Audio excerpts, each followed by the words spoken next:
Listen closely.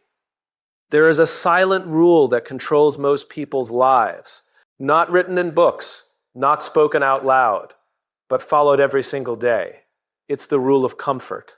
Wake up late. Delay the hard work. Scroll instead of study. Talk instead of act. Dream instead of build. And that is exactly why 99% of people stay stuck. They want success, but they avoid the price. They want change, but they protect their comfort. They want a different life, but repeat the same habits. Here's the truth nobody wants to face. Success is not about doing what is easy. It is about doing what others refuse to do when it gets uncomfortable. Because the moment you do what 99% won't do, you automatically enter the 1% who can have what 99% will never get. Pain becomes your advantage. Discipline becomes your identity. Consistency becomes your weapon. And suddenly, you stop competing with people because you are no longer living like them. This is not motivation. This is separation. And the question is simple. Are you willing to do what they won't so you can live how they can't? Comfort is not harmless. It is deceptive. It doesn't attack with noise or pressure. It slowly convinces you that later is still an option.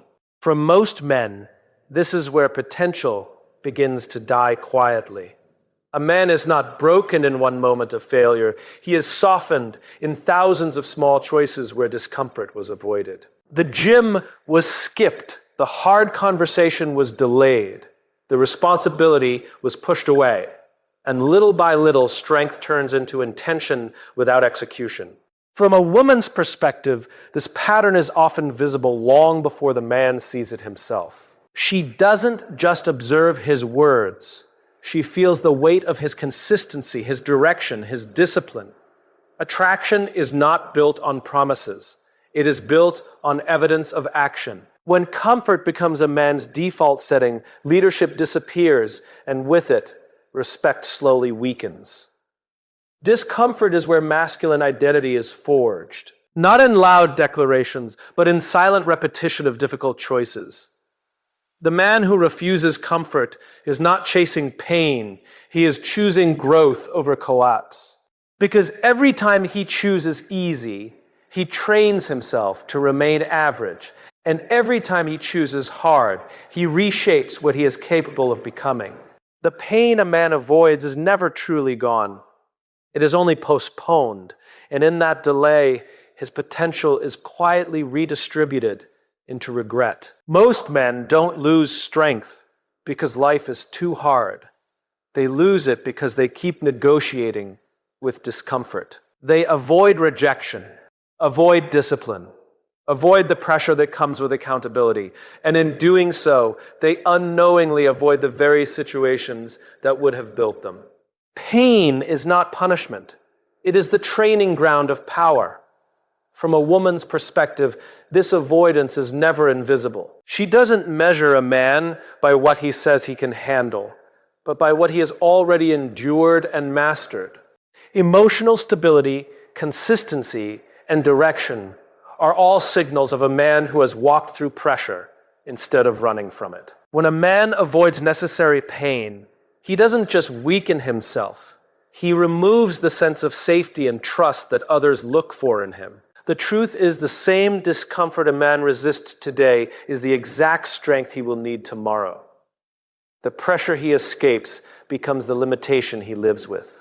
And the moment he understands that pain is not his enemy but his source of authority, he stops running from it and starts becoming shaped by it. Average is not something a man falls into. It is something he slowly agrees to through repetition of small compromises. It begins when he starts lowering standards just to feel comfortable, when he stops challenging himself because good enough feels safer than excellence. Most men don't wake up average. They negotiate their way into it through delayed discipline, broken focus, and the quiet acceptance of mediocrity. The danger is not failure, It is settling into a life that requires no real effort.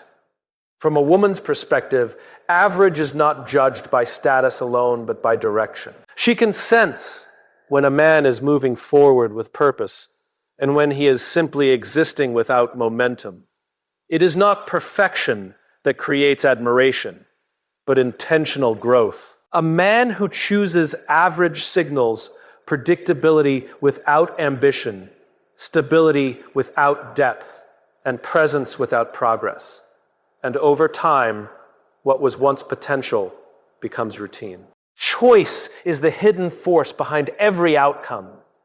When a man blames circumstances, he denies his own role in shaping his standard. But when he accepts that average is a decision, everything shifts, because in that moment he realizes he is not stuck. He is simply repeating what he has allowed. Discipline is not born in moments of inspiration. It is revealed in the absence of it.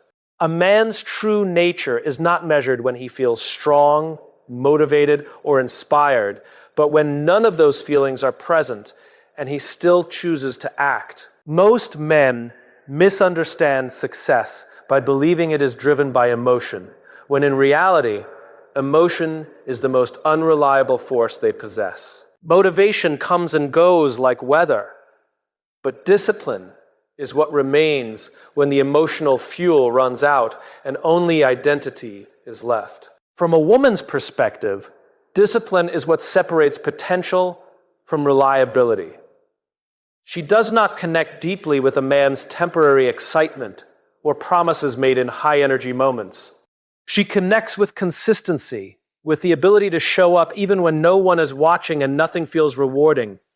When motivation disappears, what remains is the truth of a man's character, whether he continues or collapses. Discipline is where masculinity becomes stable instead of reactive. It is the point where a man stops depending on feelings to guide his actions and starts depending on standards. The moment motivation dies is not an ending. It is the beginning of who he actually is. What a man does when no one is watching is never private for long. It becomes the foundation of everything others eventually see. Character is not built in public moments. It is revealed there.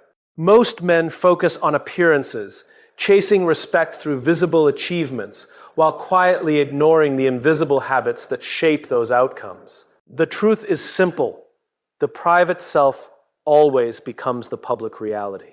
Every skipped discipline, every hidden compromise, every silent decision to take the easy path is recorded in the structure of who he is becoming. From a woman's perspective, attraction and trust are not built on performance in public, but on patterns in private. She may not see every decision, but she feels their impact in consistency, emotional stability, and direction. A man who is disciplined alone carries a different presence. Calm, grounded, certain. A man who lacks discipline alone often compensates in public with noise, promises, or inconsistency. What happens in isolation becomes the language of his reliability. Alone is where identity is either strengthened or weakened. It is where standards are either upheld or quietly abandoned. No audience, no applause, no pressure, only choice. And in that space, a man either builds the version of himself he wants others to respect, or rehearses the version they will eventually question. The difference between the 1% and the 99% is never talent, luck, or opportunity.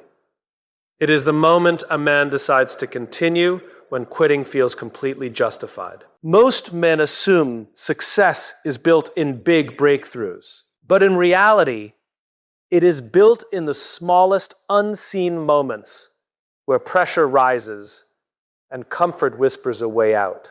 The gym session that hurts, the early morning that feels unnecessary, the hard task that offers no immediate reward, these are the exact moments where identity is either strengthened or surrendered.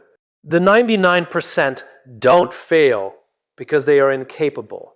They fail because they listen to the temporary voice that says, "Stop here." These moments are where trust is truly formed. She does not measure a man by what he claims he will achieve, but by what he refuses to abandon when it becomes inconvenient.